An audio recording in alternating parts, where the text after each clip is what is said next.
حدثنا محمد بن عبيد الله قال حدثنا عبد العزيز بن أبي حازم عن أبيه عن أبي حازم عن سهل بن سعد رضي الله عنه قال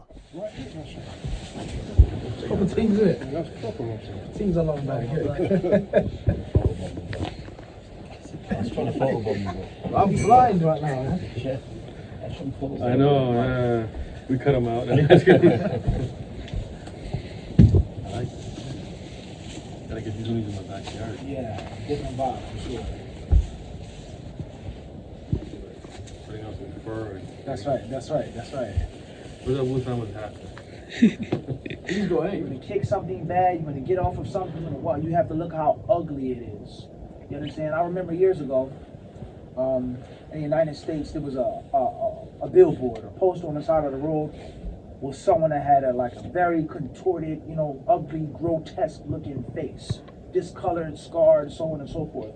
And on top of the billboard, it said, "If this was your face, you would take care of it." Meaning, if this was a disease that's inside of you, it says if you saw it in the mirror every day, you would take it seriously. You would look after it. We need to understand, as Muslims, we have an identity. Islam is our identity. The Quran, the Sunnah, the way of the Salaf al-Ummah, this is how we live. This belongs to you, sir. So how you like the setup, Sheikh? It's nice. It's warm in here too. It is. It don't. You think like you're in like a building. Yeah. The insulation, huh? It's very comfortable. Yeah. Put this thing in that one as well. Nice. Would you mind saying something to the HD, the Hadith disciples? MashaAllah. Assalamu alaikum wa rahmatullahi wa barakatuh. HDs, MashaAllah. Hadith disciples, may Allah subhanahu wa ta'ala bless you. May Allah keep us all in the way of the people of Ashab al-Hadith, the people of Hadith. May Allah increase you in your goodness. I love what Mufti's doing. You got that flow going.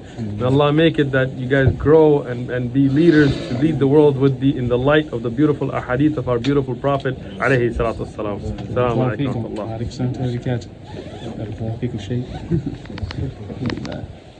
So if you have no one around you speaking Arabic, keep trying, keep digging, and eventually you'll get. And then next, someone just pop up, bang, a teacher, an ustad, a brother.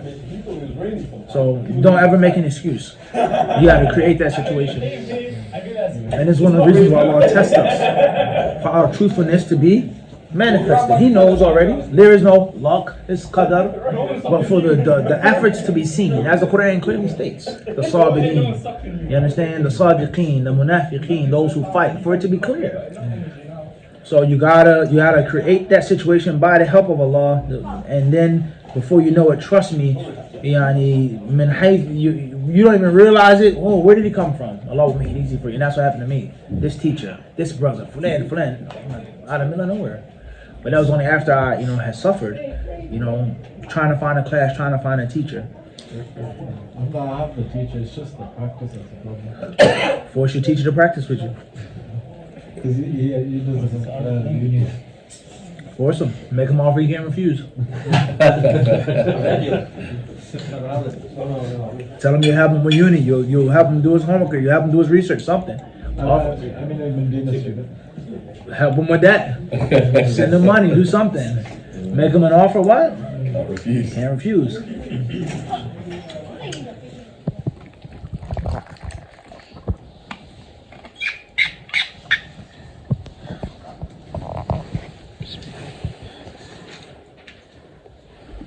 What did we speak about yesterday?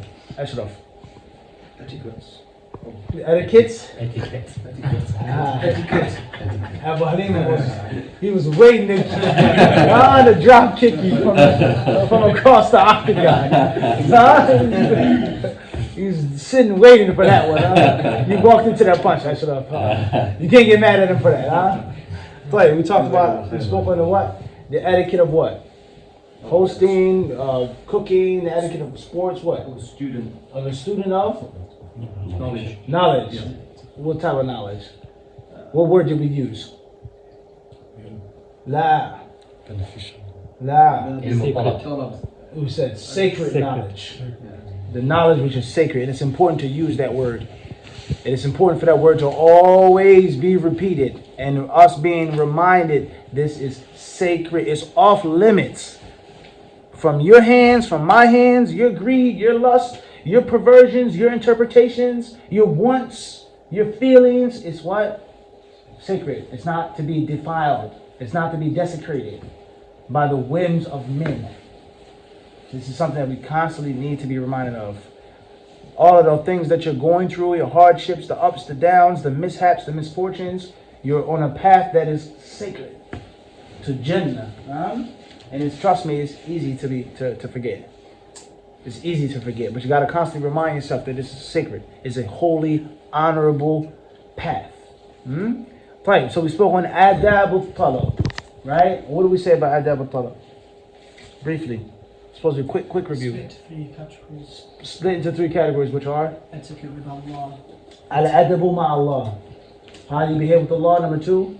Etiquette with yourself. With yourself. You're supposed to behave with yourself in a specific manner. How you conduct yourself. For yourself, not for others. Last but not least, you said what? Etiquette with others. With others, such as? Etiquette with deviant Muslims? There's no etiquette with them, correct? Even with them? Mushrikun? Kuffar? Tayyib? What else did we say? Teachers. Teachers. Your teachers. Or? Students. Your students, your contemporaries, your classmates. Anyone that you come in contact with, bel, rather, nay. Those horses out there. The peacocks, the peachicks. Yeah, and Salahuddin mentioned the fact that he gave. Those hens, those roosters, anything that you come in contact with is an adab. And you are, no doubt, all of these created beings of Allah, they are supposed to expect the best from you. من طلب الحديث فإنه طلب أو قد طلب أعلى الأمور فيجب أن يكون خير الناس. As Hamad ibn Salama and others would say, that whoever treads the path of seeking hadith, then he has went for the best of all, the best science, the best thing. So he must be the best of men. Everyone understand this? An example of a beggar. Someone who's a beggar, regardless of why they're begging, why they're poor, why they're needy, drugs, alcohol, broken home. Al-Muhim, a person is a beggar. He's supposed to know, well, let's say a Muslim beggar. I go to this mosque, they'll run me out. I go to this mosque, they'll give me a few crumbs, a few scraps, and just get out. I go to another mosque, they'll look at me funny, they'll make me wait for 2 hours, then give me a few pounds, But the Ahlul Hadith mosque, no matter what I look like, where I come from, they're supposed to be the most generous. I know I can get the fattiest bone from them. I can get the best charity from them. That's the mindset. And you'd be shocked. Certain beggars, when they ask a Muslim for money and ask a non-Muslim. If you guys ever come to the United States and you ever visit my city, Philadelphia, you might find someone begging for money who quotes a hadith to you. Wallahi al-Azim. They may remind you, make you feel bad. Non-Muslims, let alone a Muslim. It's happened before. They may say, wait a second, aren't you a such and such? No, you have to give me money. I don't have it. Oh no, yes you do. Come on, look how you dressed, man. What you mean you ain't got it? Right? You looking fresh, fly, you smelling good. You ain't got $5 in your pocket? Come on, really, for real, bro? Right? Oh, I done got it right now. That's the excuse people make. And you may have a reason not to give sadaqah. You don't trust the person, you think they want to spend it on drugs. That's a fiqh to that. But don't think that people who beg are just, slow and stupid. Some of them are very witty and intelligent people. And they can smell when you're trying to beguile them. What you mean you ain't got it? Come on, man. Fear Allah. They may say this. You're Muslim. Or you're such and such. Right? You'd be shocked, right? So the point of the story is, the moral of the story is how you dress, how you conduct yourself, let alone if someone knows you're a scholar. And if they know that you're a student of hadith, they expect the best from you. Because your standards are higher than the standards of the other people. Everyone understand this? So the moral of the story is there's an adab with everybody, right? And we learn that vividly in the seerah. The Prophet dealt with the mushrikeen in a certain light. He dealt with the Nasara, the Yahud, the Munafiqun hatta. The Munafiqs, they received good from him. And he treated them in a what? In a certain light. And the favors that they did for him, he didn't forget them. With Hamza, radiallahu anhu, his uncle. And there are many other stories which are unbelievable when you read in the authentic seerah with regards to how to behave with individuals, with people. From the highest to the what? Lowest. To the lowest. Everybody understand this? The highest to the lowest. The noblest to the most ignoble. Everybody understand this? And no doubt if you do this, if you treat people like that with a general standard, if you give everyone what they deserve, there lies no doubt you'll control the people's hearts. That's a fact. You'll control their hearts. Kindness. We have no defense against that. You understand what I'm trying to say? Wallahu alam. Khair, inshallah. All right, so let's get started. Anything else we talked about yesterday? Which one of you has a guarantee you'll live to 80? Which one of you came with a guarantee from Allah you'll live to 70? Which one of you has a guarantee, or which one of us, or which one of anybody, that they'll live to see tomorrow? Look, I know you hear this all the time. And I hear it all the time. And Iblis, as I am speaking to you, Iblis is sitting closer to you and speaking to you. Whether it's your personal shaitan or Iblis himself, I don't know. Right? But the shayateen, they will whisper, yeah, we hear this all the time, but I still live to see tomorrow. Wallahi, people will go to sleep tonight that they will not wake up tomorrow. Every night this happens. And that person, if they were reminded, they would have thought the same as what you're thinking right now. And I swear by Allah, one day it will be my turn and your turn. Allah has given us that guarantee. You have no guarantee whether you will live to see tomorrow, but you have a guarantee that you will die. What does that mean? That means you should prepare for that everlasting life. And this fire is nothing compared to the fire of a nar. This is a representation just so we can understand that concept. If Allah didn't give us a nar in dunya and this fire, how would we know to fear the hellfire? So when you get tempted by sin, think about that. Think, if Malak al-Maut comes to me right now, can I tell him, I'm busy? You know who I am? Have you made an appointment? Have you seen my schedule?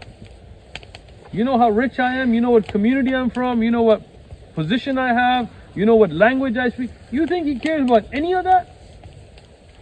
So when that mu'min, the believer, may Allah make us from them, dies, and those malaika, they bring a kafan, a wrap, a covering from that of al-Jannah, and they raise that soul to the sama, and the Ahlul Sama, the malaika, they welcome him. Allah Azza wa Jal, He says, He asks us the question, He asks them the question, أَفَرَأَيْتُمُ النَّارَ الَّتِي تُورُونَ?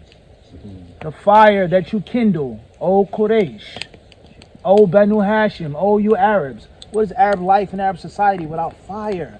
Even to this very day, you go to Saudi Arabia, you go to UAE, Kuwait, Oman, wherever you go, Yemen, it's a traditional thing to sit around a fire, to drink tea, to eat camel's meat. They have technology, millions and billions, trillions of dollars, but they still stick to the old-fashioned ways. Going out camping, ila al-bar. Not the city, not the outskirts, but into the desert. They light the fire, they slaughter the camels, and they have nightlife, in which they sit around the fire, they tell stories, recite poetry. Some people do other things that displease Allah. You guys get the point that I'm trying to make. So Allah Azza wa Jalla, He addresses all of us, all of mankind, but specifically the Arabs, the people of the Prophet Sallallahu Alaihi Wasallam. Do you not see the fire that you kindle? أَأَنْتُمْ أَنْشَأْتُمْ شَجْرَتَهَا أَمْ نَحْنُ الْمُنْشِئُونَ? Who made the tree, the trees, the wood that you need to light and to keep the fire? Us or you? Me or you? Me or your fake and false gods and goddesses, Lat, Uzza, and Manat? Who made the tree? Who created the tree? نَحْنُ جَعَلْنَاهَا تَذْكِرَةً وَمَتَاعًا لِلْمُقْوِينَ. Allah doesn't answer the question in those ayats because the answer is clear. Who made the tree? Who created the tree? Allah says, we have made this fire tadhkiratan, a means of reflection and remembrance for you, وَمَتَاعًا لِلْمُنْتَفِعِينَ أَوْ الْمُسَافِرِينَ, and a means of provision and outfitting for those who need and want the fire and its countless benefits, or those who are traveling. So just stop and think about this now. The concept of Tawheed al-Rububiyyah, forcing the mushrikeen to accept Tawheed al-Ilahiyah. Atheists who eat, who drink, who live on this earth, who claim to be so smart and intellectual, being in the womb. Perfect example. Those things are totally foreign and alien to a baby, to a fetus, but it doesn't mean that they're fake and false. And this is one of the stark characteristics of the people of shirk and kufr, is that they deny and they belie ma lam yuhitu, that which they cannot encompass. If I cannot get it and grasp it with my mind, then it has to be fake and false. Al-Muhim, Abdullah bin Umar radiallahu ta'ala anhuma, others from the Salaf, from time to time, occasionally, they would pass by the different forges, the different smiths, the bread bakers, the goldsmiths, the silversmiths, the swordsmiths, those who made horseshoes, and they would tell them, pump the billows, light the fire, make it bigger. Whether they had to give them money, whatever. I want to see the fire. Do you need horseshoes made? Do you need a sword? Do you need a pot? Just make the fire, he would tell them. And they would stand there, and some of them would cry. And some of them would look at the fire, and they would reflect on those ayat from Surah Al-Waqi'ah. Is that we have made this worldly fire tazkira, a means of getting you to get the bigger picture, as Sheikh Abu Yusuf mentioned, that this fire, juz'un, is a small piece of Jahannam. The website will be launched. Right now we have an eBay store.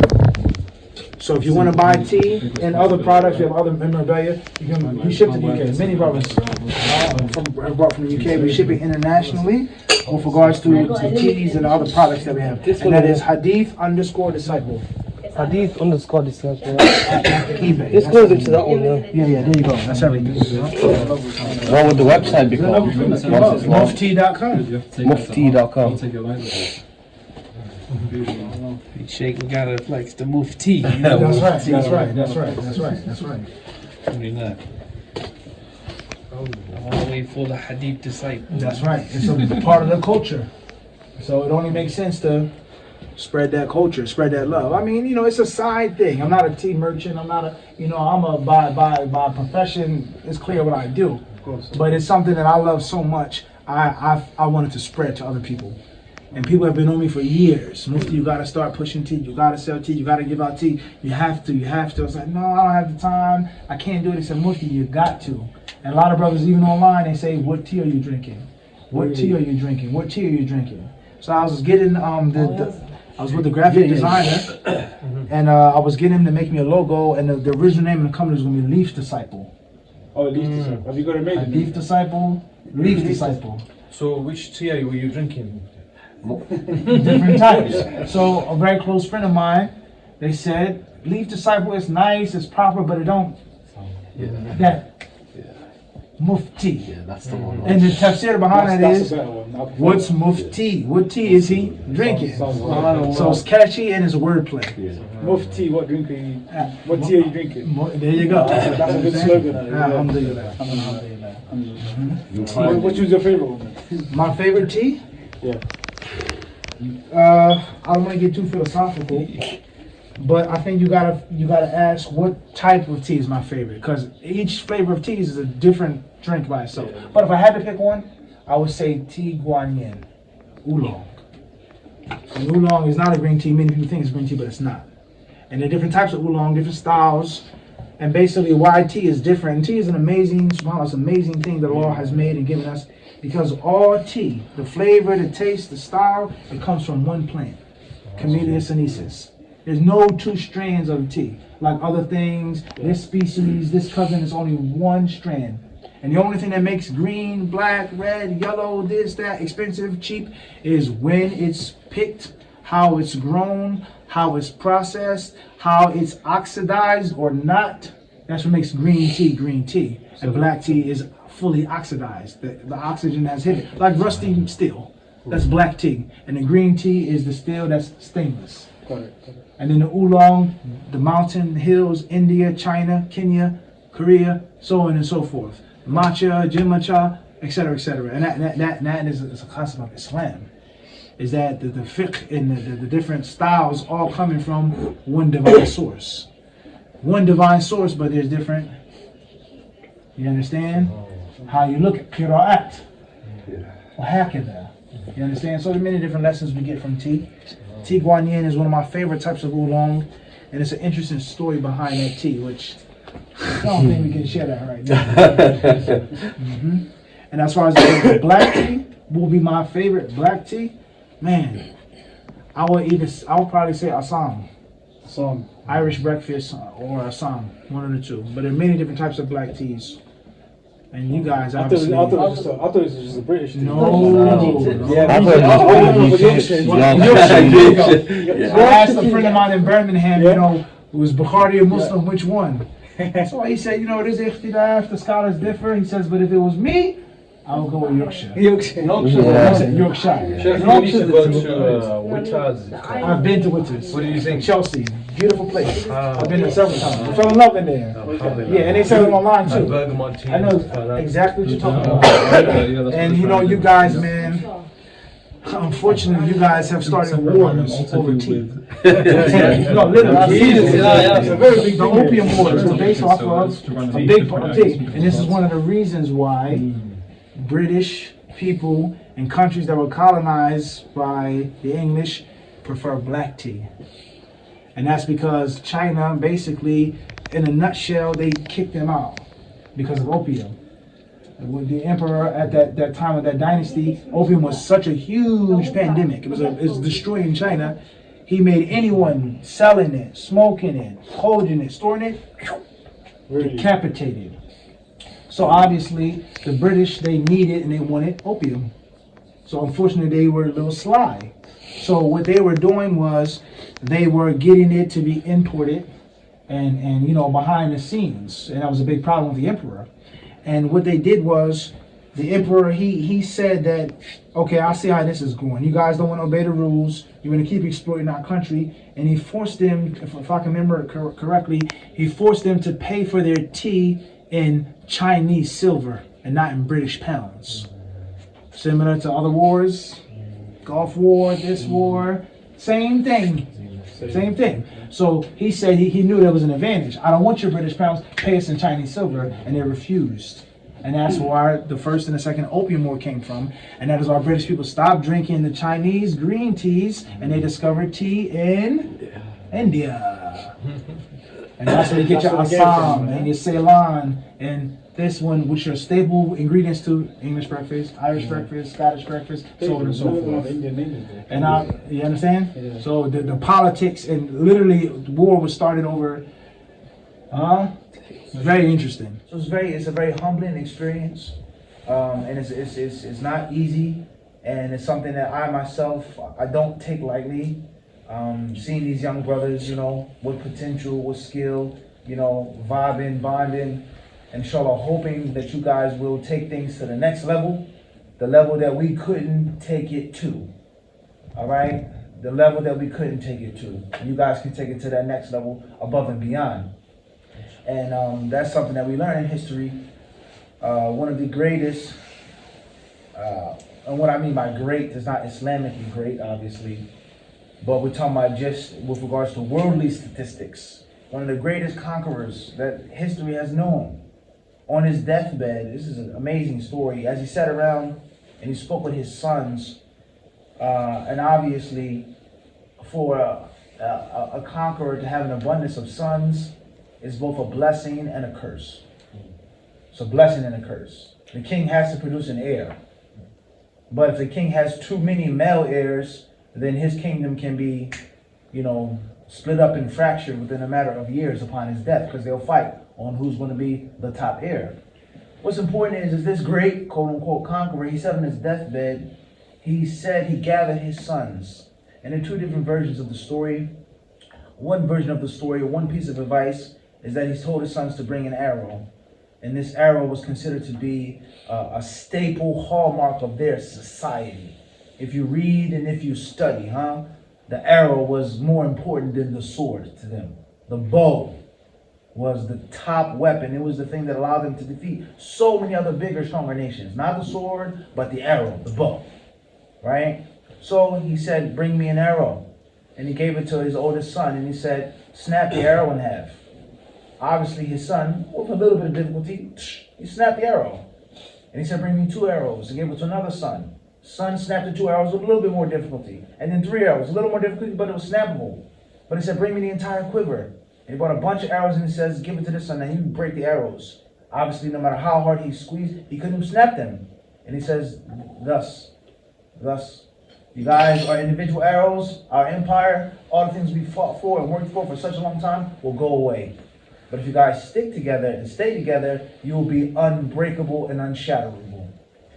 Secondly, the second part of the story, or the second version of the story, is that as he was dying, he apologized to his sons. He says, I'm sorry, I didn't have enough time to conquer the world.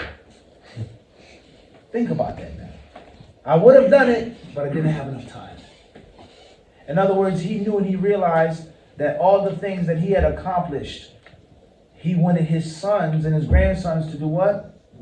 Take it to the next level and expand and expand. And that's what happened. So that's my last piece of advice for the younger brothers here, is take what you have learned, what you've seen, what you've heard, what you've benefited, and you guys take it to the next level. And this advice was given to us when we were your age. We are counting on you. We're expecting you. And I'm not saying this to flatter you, Imam Anas, calling you Imam. We're trying to encourage you and motivate you and push you. And the whole purpose of my classes was to show you seeking knowledge, and excelling in seeking knowledge is obtainable. It can be done. And it isn't something which is out of your reach. So I started cooking earlier, but it's okay, I think. Big Sig.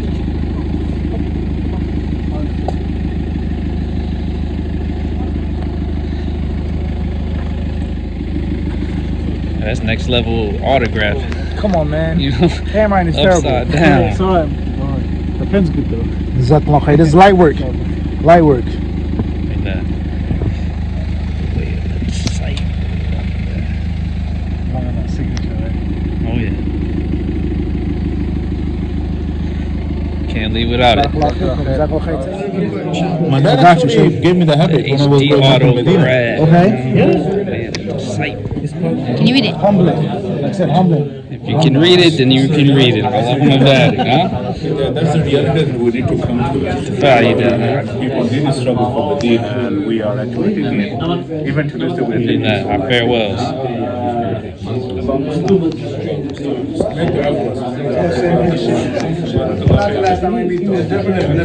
May go out of the life this takes me to America. You're always welcome. Allah barik fik. Inshallah, inshallah. I will come inshallah. Allah makes it easy. Allah barik fik.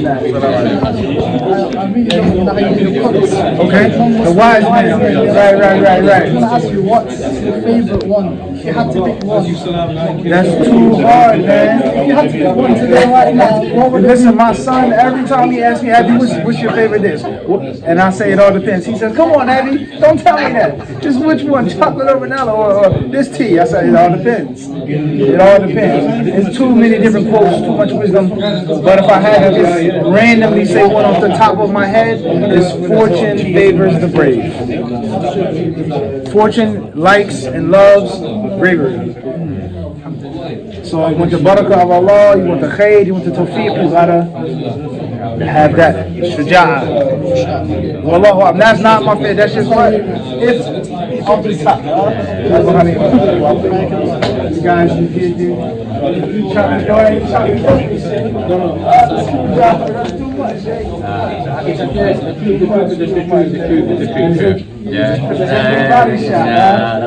The truth. May Allah bless us all and keep us steadfast. And we just live my true life. Our experience is meeting you guys, you guys having good thoughts of us, trust. That touches us too.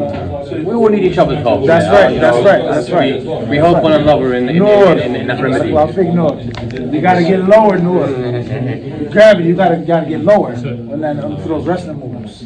Low sense of gravity, Inshallah. Barakallahu feekum, Abdurrahman. Ayakum Allah. Barakallahu feekum. Take care, You hear what I said, Inshallah. I mean, you alright? You're good. Kind time, Hey Allah. Imam on that. Let us say that. I don't want no hug. I don't want to see you later. Next time I come, I want you to be ba'id. I don't want to see you next time. I want you to be somewhere. See you by name. Can I still get a hug though? Allahu Akbar. MashaAllah. Bilafia. Allahu Akbar. MashaAllah. Wish we had more. حصان. Allahu Akbar. هذا حصان. MashaAllah. الحمد لله. حصن. حصن. Allahumma barik. Beautiful. I wonder if they're related.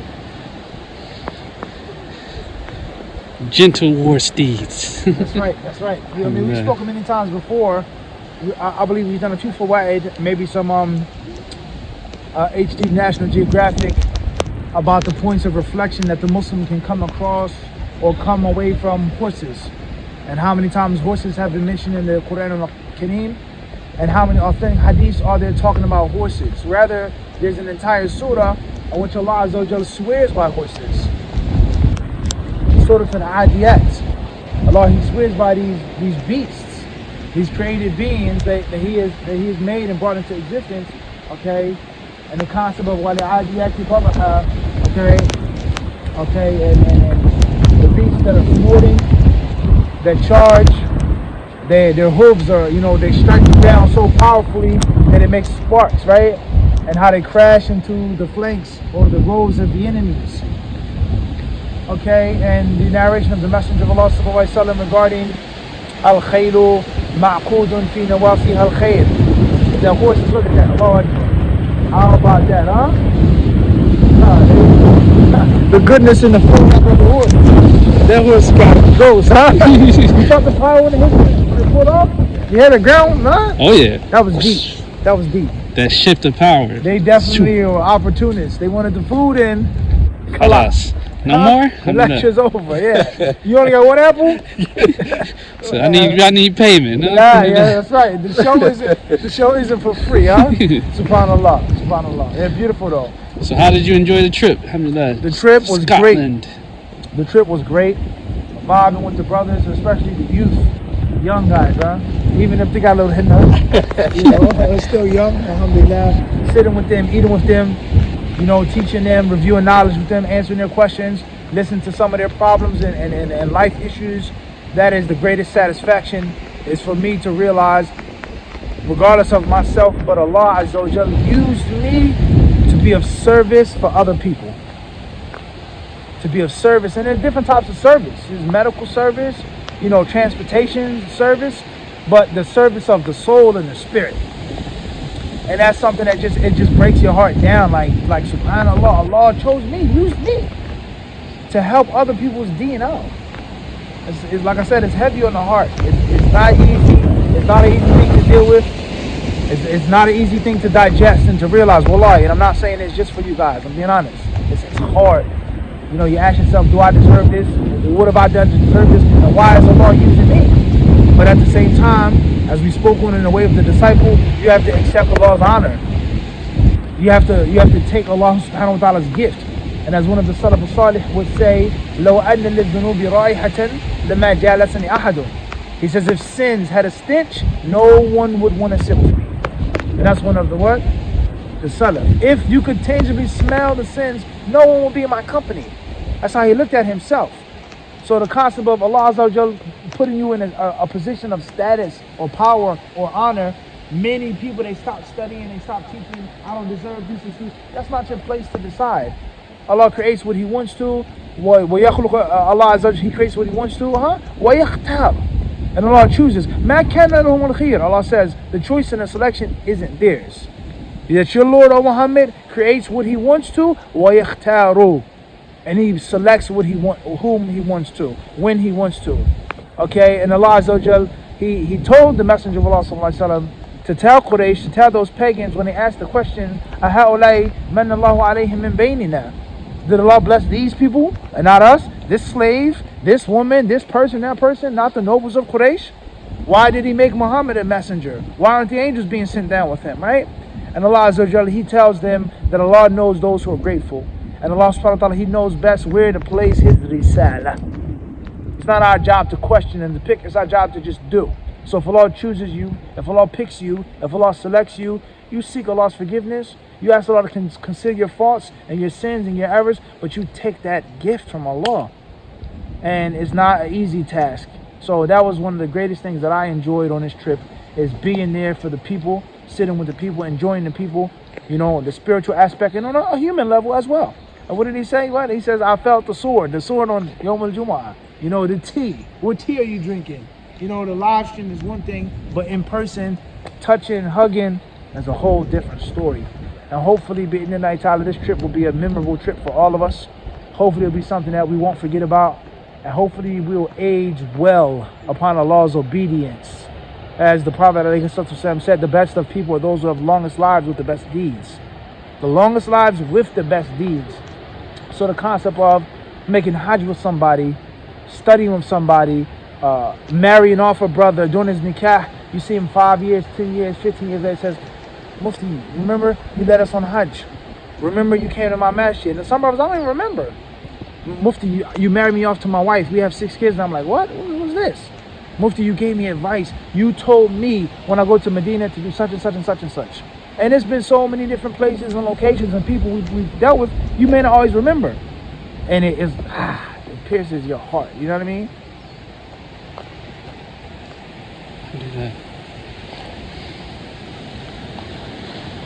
Scotland trip. UK. Peace.